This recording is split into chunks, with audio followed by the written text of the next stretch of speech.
білім жолында жүрген әрбір адам міндетті түрде сыналады. Соған қатысты менің Қытай тілінде оқып жатқан студентімнің бір оқиғасын айтып берейін. Студентім маған жылап осындай хабарлама жібереді, яғни ол общежитиеде жұмыс жасайды. Сонда қонақтар, адамдар жоқ болған кезде, ол Қытай тілін бір қарап оқып жіберейін деген кезде, оны бастығы көріп қалып, бастығы қатты ұрсып айтады: мен саған жұмыс істегенің үшін ақша төлеймін, сабақ оқығаның үшін емес деп.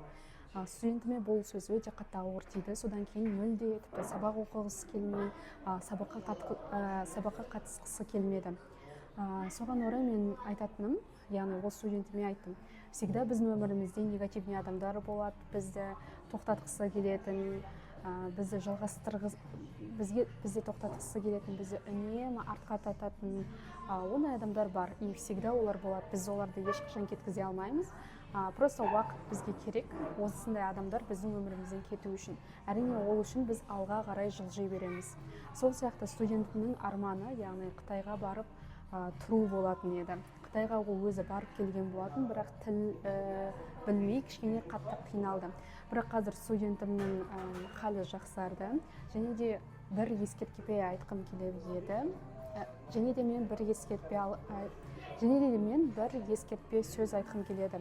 Жалпы көп студенттер, білесіздер, общежитиеде жұмыс жасайды. Бастықтар, администраторлар, өтініш білім жолында жүрген адамдан олай жолын кесіп, немесе қанатын сындырмаса деп айтқым келеді. Жай ғана бір ескерту берсеңіздер.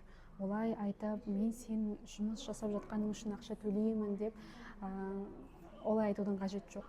Тіпті ол бастықтар дегенде нағыз бастықтар емес қой, сол жақты жалпы әшейін басқарушы менеджерлер, ақшаны төлеп жатқан, өз қалтасынан шығарып жатқан адамдар емес. Әрине, екінші нәрсе, әрбір адам ол сіздің ақшаңызға мұқтаж емес, және де ол ақшаны беретін, ол сіз емес, негізі Қытайдан келеді. Просто сіз оған себепші боласыз. Сол сияқты достар, бұндай адамдарға вообще көңіл күйімізді аудартпайық.